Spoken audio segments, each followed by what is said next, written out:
El aire de la noche era denso, cargado con el peso de la expectación y a la vez de una melancolía palpable. En el epicentro de la tormenta televisiva se gestaba el desenlace de una edición que desde sus albores se perfilaba como el epílogo trágico de un formato que antaño reinó con mano de hierro en el corazón de millones de hogares. Hablamos, por supuesto, de la final de Gran Hermano, un nombre que en su día fue sinónimo de revolución, de fenómeno social, de un imperio catódico que ahora implacablemente se desvanecía. Lo que estás a punto de escuchar no es solo la crónica de una noche, es el obituario de una era televisiva. Este espacio que hoy nos congrega para desentrañar los hilos invisibles de la farándula española se ha propuesto arrojar luz sobre las sombras que la mayoría prefiere ignorar.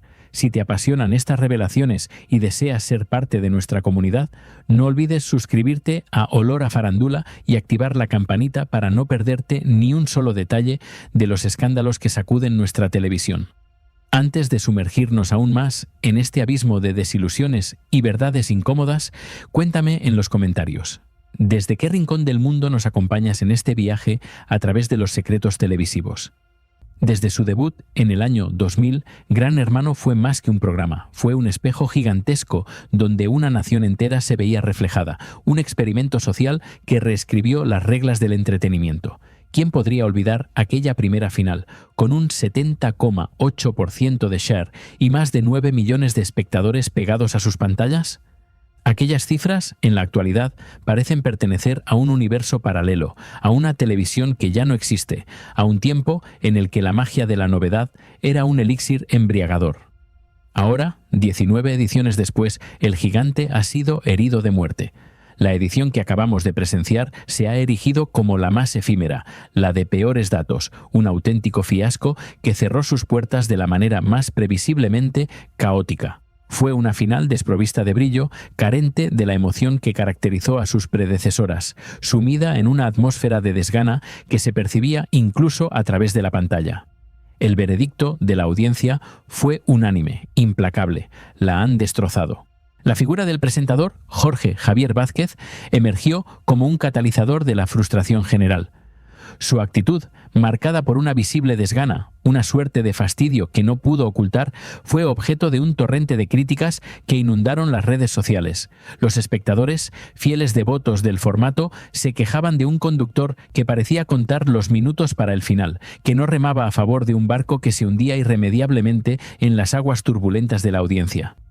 La comparación con los titanes del pasado era inevitable y demoledora. Cuando Mercedes Milá cedió el testigo en Gran Hermano 17, prometió que se entregaría al formato con la misma pasión, un juramento que, a ojos de muchos, nunca llegó a cumplir. Las voces enardecidas de la audiencia clamaban por el regreso de una era, de un espíritu que se perdió en algún punto del camino, insistiendo en que Mercedes era Gran Hermano y siempre será de ella. Era un lamento colectivo por la pérdida de la esencia. El momento culminante, o quizás el punto más bajo de esta trágica ópera, llegó con la proclamación de la ganadora, Rocío. Jorge Javier, en un gesto que muchos interpretaron como una bomba de humo, como una liberación, apenas disimuló su desinterés. Estaba claro que su entusiasmo por esta edición era una quimera, una fachada que se derrumbaba ante los ojos de una audiencia cada vez más hastiada. Era el fin, y él parecía ansioso por pasar página, por olvidar este capítulo oscuro. Los datos de audiencia, fríos e implacables, no hicieron más que confirmar la defunción. Gran Hermano 20 se despidió con un desolador 10% de cuota de pantalla, convirtiéndose en la final menos vista de la historia del formato. El tramo de acceso, última hora, tocó un mínimo histórico del 4,7%. Las cifras eran una sentencia de muerte para un formato que, en su momento de gloria, eclipsaba a cualquier competencia, congregando a millones frente al televisor. Hace apenas un año, la edición anterior, ya en un contexto de declive, lograba un respetable 18,3%, superando el millón de espectadores. Ahora esas cifras se habían reducido a la mitad, en un batacazo sin precedentes. La caída no era solo un síntoma de un programa en particular, era la confirmación de una enfermedad terminal que azota a toda la cadena, a Telecinco, que no logra levantar cabeza de una espiral descendente que parece no tener fin. Este desastre no era un problema aislado, era el reflejo de una crisis estructural que permea toda la parrilla de Telecinco. Uno de sus formatos históricos, un pilar fundamental de su identidad, no solo no funcionaba, sino que se había hecho aguas por todas partes, arrastrando consigo la poca credibilidad que le quedaba a la cadena. Era la imagen de un imperio televisivo que se desmoronaba lentamente, ante la mirada atónita de espectadores y críticos por igual. Y en medio de este cataclismo, una frase, pronunciada por Jorge Javier Vázquez al despedir la gala, resonó como un eco premonitorio. Su "hasta siempre", desprovisto de la calidez habitual de un cierre de temporada, fue interpretado por miles de seguidores como el epitafio de Gran Hermano Anónimos. Era el anuncio velado de que después de este tremendo varapalo, el formato tal como lo conocíamos, con concursantes desconocidos, se había extinguido para siempre. La revista Semana y multitud de medios recogieron la inquietud de las redes sociales.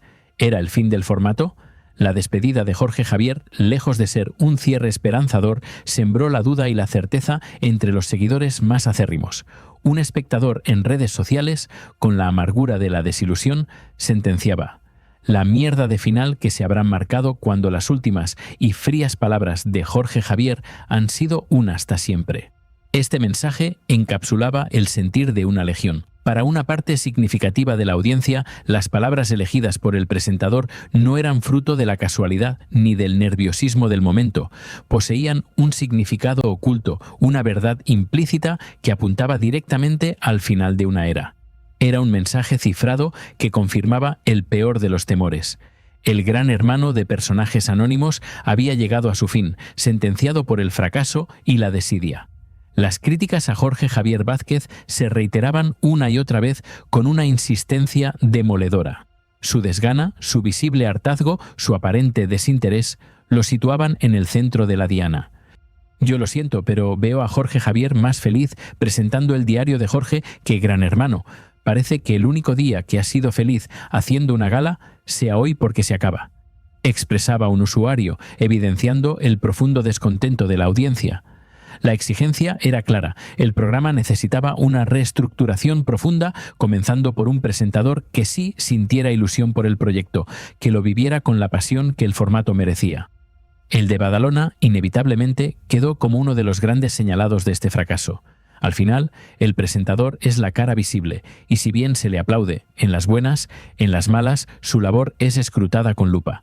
Algunos, no obstante, atenuaban la responsabilidad del presentador, argumentando que Jorge Javier no podía tirar del carro cuando la productora había pasado olímpicamente de hacer una edición digna. La casa, sin embargo, estaba sin barrer. Entre unos y otros, el fracaso fue absoluto. Un batacazo tremendo para Telecinco, que ahora se enfrenta al reto de cómo salir de este agujero negro, de esta espiral de audiencias que no paran de caer. Se vislumbra, como tabla de salvación, la preparación de un Gran Hermano VIP para comienzos de 2021. La esperanza es que, con personajes famosos, logren enmendar el estropicio y reavivar la llama de un formato moribundo. ¿Será suficiente con un cambio de rostros para borrar la imagen de este estrepitoso fracaso?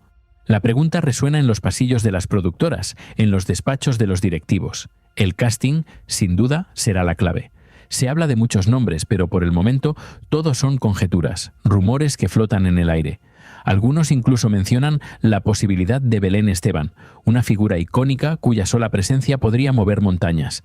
Pero la realidad es que, si Telecinco desea de verdad levantar las audiencias, deberá rascarse los bolsillos y ofrecer un elenco de auténticas estrellas, no conformarse con segundas o terceras espadas.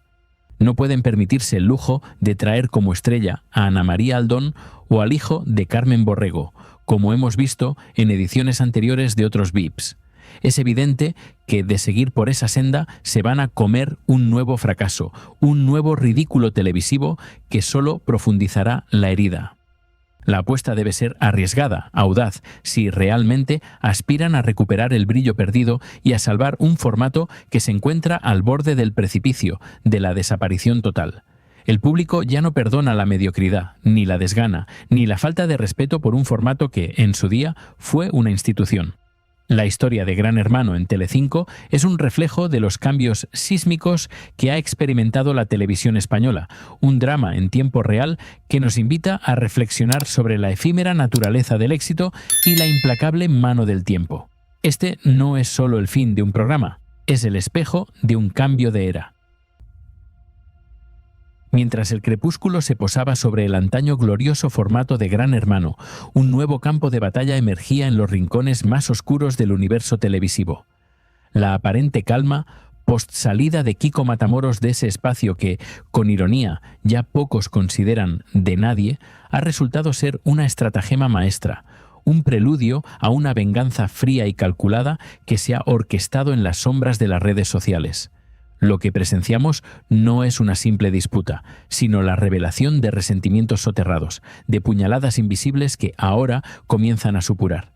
Recordemos que Matamoros, con una diplomacia forzada y palabras que destilaban un veneno sutil, se despidió agradecido públicamente, pero dejando caer veladas acusaciones que, para los más perspicaces, eran claras como el cristal. Era un adiós con la boca pequeña, una cortesía que ocultaba un mar de amargura. La verdad, la cruda realidad de su partida era un secreto a voces. La incompatibilidad con María Patiño y Carlota Corredera había alcanzado un punto de no retorno, creando un clima irrespirable donde la disidencia era un lujo inaceptable. La respuesta no se hizo esperar, aunque no llegó por los canales tradicionales. Kiko Matamoros, el estratega silencioso, ha empleado una táctica que desvela su verdadera postura, dejando un rastro digital ineludible. Ha dado me gusta a una cascada de comentarios en redes sociales que no solo lo enaltecían a él, sino que destrozaban sin piedad a María Patiño y a Carlota Corredera. Cada like era una flecha envenenada, un respaldo tácito a las acusaciones más feroces que los usuarios vertían contra ellas y contra el programa mismo. Estos mensajes, lejos de ser meras opiniones, eran testimonios de un hartazgo colectivo. Es una extraña que te haya sido. A la Patiño no hay que irla aguante. Yo ahora no la veré. Es la mejor decisión que has tomado. Tú estás por encima de ella. Clamaba un usuario, mientras otro añadía: la María Patiño lo tenía hartito, no solo a ti, sino a medio humanidad. Kiko, eres un crack. Lo mejor que hiciste, no se puede tolerar lo de Patiño y Carlota. Espero verte en otro programa pronto. Era un coro de indignación al que Matamoros, con sus likes, otorgaba su bendición tácita. La Patiño ha sido la causa. Es insoportable la mujer. Era otro de los dardos que Matamoros validaba, confirmando la línea de pensamiento dominante en el público. Los comentarios se multiplicaban, cada uno más contundente que el anterior, dirigidos con precisión quirúrgica contra la Patiño y Corredera. No merecías esos gritos y desplantes de esas dos maleducadas. Eres una persona con una gran educación, ojalá verte pronto en algo a tu altura, se te quiere Kiko. Sentenciaba un admirador, elevando a Matamoros al pedestal de la víctima digna. Otros usuarios no dudaban en señalar el declive del programa. Se han pasado muchísimo contigo en el programa. Gente que no te llega ni a la suela del zapato intelectualmente. Han firmado su sentencia de muerte por no respetarte. Le reprochaban, señalando directamente a las supuestas responsables. La frase «vuelve, pero que no sea con las dictadoras» dejaba en claro a quienes consideraban las verdaderas verdugos de ese ambiente irrespirable, apuntando sin ambajes a Carlota y María. Ante este aluvión de indirectas y respaldos digitales, la reacción de María Patiño no se hizo esperar. Fiel a su estilo y con una capacidad innata para la ambigüedad, replicó en redes sociales aludiendo al tuit que compilaba los likes de Matamoros. «No me quedo con esto, me quedo con lo que he vivido», sentenció, una declaración que, lejos de aclarar, sumió en mayor confusión a quienes intentaban descifrar su verdadero sentir. Un mensaje críptico, quizás, para evitar encender aún más la llama de la polémica. Si aún quedaba alguna duda sobre la auténtica razón de la partida de Kiko Matamoros, sus acciones en redes sociales han disipado cualquier velo. Él, un hombre de televisión con décadas de experiencia, sabe perfectamente cómo se manejan los códigos no verbales. Su gratitud pública hacia la productora, que tanto trabajo le dio, es una cosa, pero su juicio privado sobre el ambiente tóxico y las personas que lo crearon es otra muy distinta, ahora expuesta a la luz pública. Imagina por un momento qué testimonio brutal, qué explosión de verdades ocultas tendríamos si Kiko Matamoros se atreviera a hablar sin tapujos, sin filtros, de lo que realmente piensa de María Patiño y Carlota Corredera. Si revelara cómo, según la percepción general, lo empujaron a la puerta de salida y cómo, entre ellas, se han cargado ese programa, del mismo modo que lo hicieron con Sálvame en su día. Sería una crónica devastadora, una confesión que redefiniría el panorama mediático, un auténtico terremoto.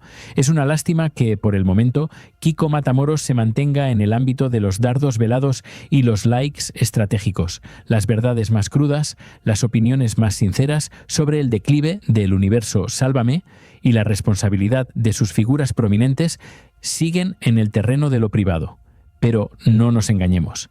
Estos gestos, estos pequeños movimientos digitales, son más elocuentes que cualquier entrevista formal, revelando un descontento profundo y una verdad que pugna por salir.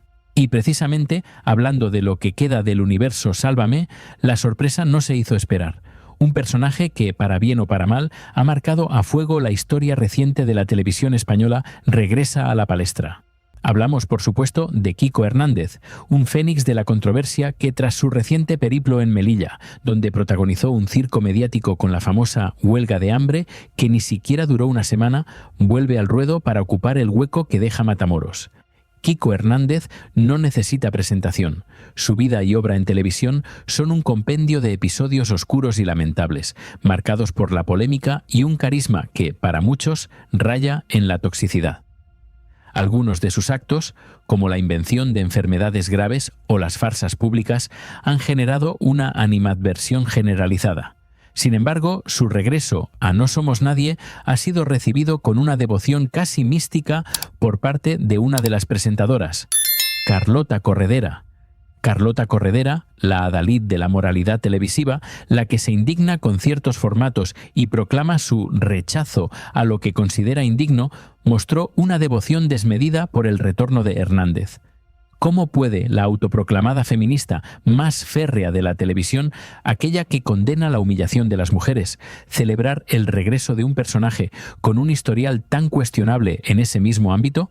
La contradicción es flagrante, hiriente. Las redes sociales estallaron, señalando la hipocresía de la presentadora. Inventarse uno de los peores cánceres y una huelga de hambre, prometiendo en vuestras caras que aguantaría toda la Navidad, recordaba un usuario, criticando la amnesia selectiva de Carlota. Es increíble que compren a este sinvergüenza, al que todos detestamos, añadió otro, expresando el sentir de muchos que no comprenden cómo la exigencia moral de Corredera parece disolverse ante figuras como Hernández. La reacción de Carlota Corredera al anuncio del regreso de Kiko Hernández fue un espectáculo en sí mismo. Gritos, exclamaciones desmedidas, una euforia que contrastaba con la seriedad que, en otras ocasiones, la presentadora se esfuerza por proyectar. El volumen del vídeo se hacía insoportable, reflejo de una vehemencia que no parece encontrar el mismo eco en el público. Su carisma, a pesar de los aspavientos, sigue siendo un bien escaso, según la opinión popular. Esos gritos de celebración, esa aparente alegría desbordada por la vuelta de un personaje con un pasado tan lamentable y un presente no menos polémico, recordemos la farsa de la huelga de hambre en Melilla, ocurrida hace apenas unas semanas, resultan incomprensibles para una audiencia que anhela coherencia. ¿Acaso la ética televisiva es selectiva, aplicándose solo a unos y perdonando a otros, especialmente a los amigos de la casa? Recordemos cómo Carlota Corredera se indignó con el despido de Alessandro Lecchio de Mediaset, solo para que, tiempo después, resurgieran imágenes de archivo donde ella misma expresaba su deseo de tenerlo como colaborador. Esta hipocresía, esta doble vara de medir, la persigue implacablemente. Lo demostró entonces y lo sigue demostrando ahora con la celebración desmedida del regreso de Kiko Hernández, un hombre cuyo historial dista mucho de los valores que ella proclama con tanta vehemencia. Pero el drama no termina ahí.